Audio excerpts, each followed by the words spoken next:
going to be a short video showcasing 3 case knives that I purchased here recently. I'm recovering from cervical fusion. And I did a video on this Spyderco sprint run slip joint. And I basically said I was never really going to get into the traditional style slip joints or just traditional knives in general. I was going to stay with, if I did buy slip joints, I was going to stay with like the Benchmade proper thing, UKPK, some Lion Steels, the modern style slip joints. But I was sitting there half, pumped up on pain medication, and I started, browsing the internet, and this one caught my attention, the Sodbuster Jr. Just the look of it was pretty cool. And, I went on a binge of a couple days and ordered 3 of them. So I was going to do a video for each knife. That's what I planned on doing. Excuse me. But I'm going to tell you why. I'm only going to keep one of these. I'm going to show you why I'm going to go back to my original plan of staying with the modern slip joints. These knives are nice. They're decently made. This one's $29.99. There's just some horrible grinds. I mean, it's to the point where I watched Patty's, Patty Potato Peter's video on his knife that he had recently. He talked about his grinds. These grinds are absolutely atrocious. I don't know if you can see the tip of this blade. It's just off the charts on the different angle. It changes angles 3 times from here to there. It wasn't sharp. I just threw it on. It's actually big chunks missing. You can see the toothy edge. I don't know if my camera catches it. There's actually jagged teeth all the way up from this belly all the way to the tip. And you just can't make an excuse for that. I mean, it's amateur hour. The best one out of the 3 is the Tribal Lock. I mean, that's a beautiful knife. The fit and finish is very well done on the rest of the knife. It's tight. There's not much gaps anywhere. And this one is clean. You can see it. It's not bad all the way through. But it wasn't really sharp. I mean, I can basically put my finger on it. And I didn't touch it up yet just because I wanted to show it. You're not going to cut anything with it yet. And then this one is the worst. This is the Mini Copperlock. And if you look to the tip, this side, how obtuse it gets right here, it actually has an edge all the way to the tip. And you turn it to the other side, there's nothing. It drops off here, and the grind stops there. So there's nothing here. The tip is blunted. It's rounded off. So basically that part, there's no edge left from this far to the tip. It's a pretty knife. Once again, this fit and finish on the rest of the knife is decent. It's got a little bit of blade play, not much. I mean, just the ever sliver. Up and down, back and forth, it's got a tiny bit, but I think that's pretty normal with these style knives. So the Sodbuster Jr. is $29 pretty much everywhere. It looks like there is some form of MAP pricing on these knives.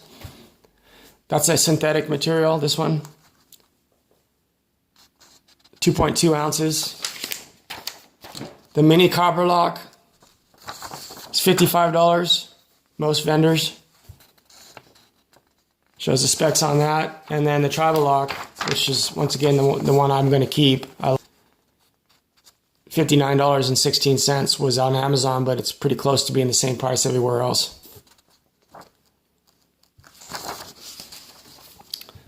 So what would you rather get? Would you rather spend $60 on this and have no edge and poor? I mean, from what I'm seeing, from a lot of the videos I'm watching out there, I watched a ton of videos on these, and I'd say over 50 or 60% have some kind of horrible blade grind or some other fit and finish problem, at least from what I was seeing.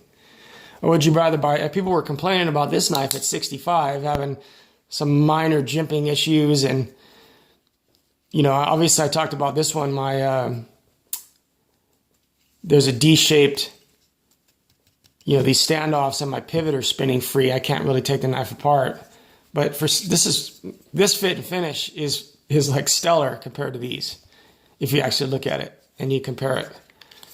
Or this SOG that I just talked about. This is almost perfect for 60 bucks.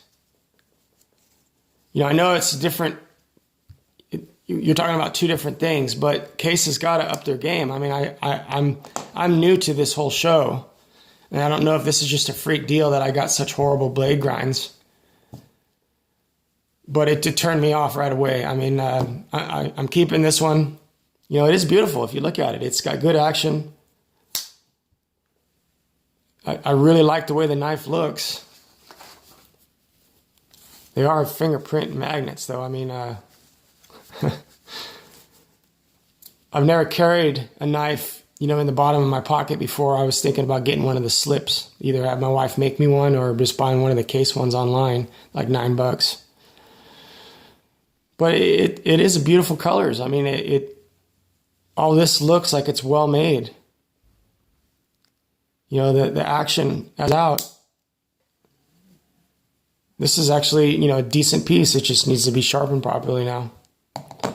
This one, having no blade, you know, here on up, and that is blunted. I mean, I'm pushing on that as hard as I can, and nothing's happening. There's nothing there. So if you don't know how to sharpen, or you don't have the right equipment, I don't even know if you're going to be able to reprofile that, an average person, onto stones, you know, ceramic stones. You're going to put a whole new edge on that knife.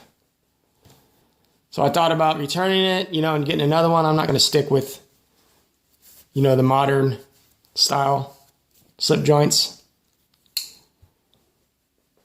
It is pretty, but not impressed with Case so far. I've heard better things about GEC. I know they go for a little bit more money, and there's kind of a fad on those right now where they sell it very quickly. And I'm on the fence about keeping this one. It's so cheap. You know, I can fix this grind. It is savable. And this knife is comfortable. I mean, it's, you know, I got big hands, and it just feels good. Right? And it's neat looking. For 20 bucks, you know, this could be just an experiment to mess with. So anyways, that's my take on Case knives. It's short and sweet. I'm not complaining. I just, it's a sour experience on something I wasn't going to do in the first place. I got all pumped up watching some of, you know, Steven's videos and some other guys online. Patty's potato peelers, you know, he has some nice knives, and I thought I'd give it a try. So it doesn't look like it's going to be for me, except for this tribal lock.